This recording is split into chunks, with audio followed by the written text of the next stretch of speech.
बिल्कुल यहाँ वही कहानी हिंदी में प्रस्तुत है। श्री रामापीर के जन्मदिन की कथा।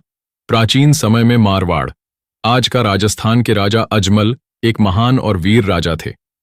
उनका राज्य समृद्ध था, खजाने भरे हुए थे, सेना मजबूत थी, प्रजा खुशहाल थी। परंतु राजा अजमल और उनकी रानी मैना देवी के मन में एक ही दुख था, संतान का न होना। राजा का स्वप्न था कि उनका वंश आगे बढ़े, परंतु वर्षों बीत गए और उनके आंगन में बच्चे की किलकारी न गूंजी।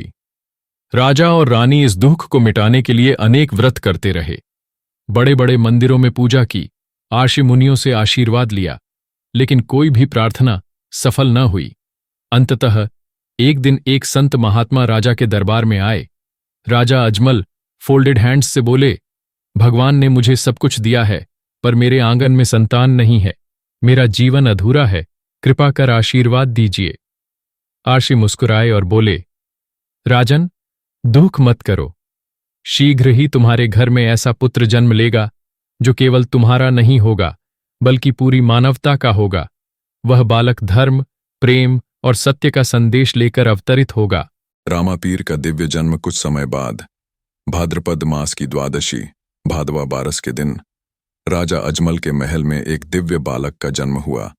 जन्म लेते ही वातावरण में अद्भुत शांति छा गई। कहा जाता है कि आकाश में अचानक प्रकाश फैल गया, पक्षी मधुर स्वर में गाने लगे और लोगों के हृदय में असीम आनंद भर गया। राजा अजमल और रानी मैना देवी की आंखों से खुशी के आंसू बह निकले। आर्षि का आशीर्वाद सत्य सिद्ध हुआ था।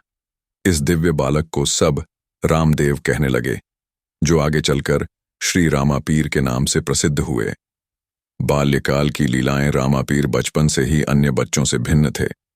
जब बच्चे खेलकूद में व्यस्त रहते, तब रामापीर निर्धनों और जरूरतमंदों की सहायता करते। वे किसी भी व्यक्ति में जाति पाति, धर्म या ऊंच नीच का भेदभाव नहीं मानते थे।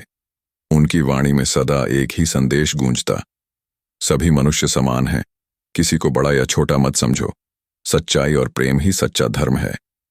रामापीर का हृदय सदा सेवा के लिए तत्पर रहता। कोई बीमार हो, दुखी हो या संकट में हो, वे उसकी मदद अवश्य करते। यही कारण था कि शीघ्र ही उनकी ख्याति चारों ओर फैल गई और सामान्य जन ही नहीं, बल्कि राजा और अमीर भी उनकी भक्ति करने लगे। रामापीर के ध्वज का रहस्य। रामापीर सदैव अपने साथ एक ध्वज रखते थे। यह ध्वज सत्य, भाईचारे और ईमानदारी का प्रतीक था। आज भी रामापीर के मेलों में भक्त विशाल ध्वज चढ़ाते हैं, जो उनकी कृपा और उपस्थिति का प्रतीक माने जाते हैं। रामापीर के जन्मदिन का मेला। रामापीर के जन्मदिन अर्थात भादवा बारस के दिन हर वर्ष लाखों भक्त उनके धाम और जागरण स्थलों पर एकत्रित होते हैं। राजस्थान, गुजरात, सिंध और यहां तक कि पंजाब के कुछ भागों में भी भव्य मेले लगते हैं। भक्त जय रामापीर के जयकारे लगाते हैं, भजन गाते हैं, धूना करते हैं और रामसापी के ध्वज अर्पित करते हैं। यह दिन केवल जन्मोत्सव नहीं, बल्कि मानवता का पर्व बन गया है, क्योंकि रामापीर का अवतरण ही इस हेतु हुआ था कि पृथ्वी से भेदभाव और वैमनस्य मिटाकर सभी को एकता, प्रेम और सत्य का मार्ग दिखाया जाए। रामापीर के संदेश का सार। रामापीर का संदेश सरल किंतु गहन था। सभी मनुष्य एक समान हैं, कोई बड़ा या छोटा नहीं। सत्य और ईमानदारी सबसे बड़ी उपासना है। सेवा ही सच्चा धर्म है।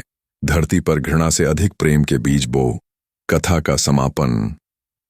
रामापीर के जन्मदिन की कथा आज भी लाखों लोगों के लिए प्रकाश का दीपक है।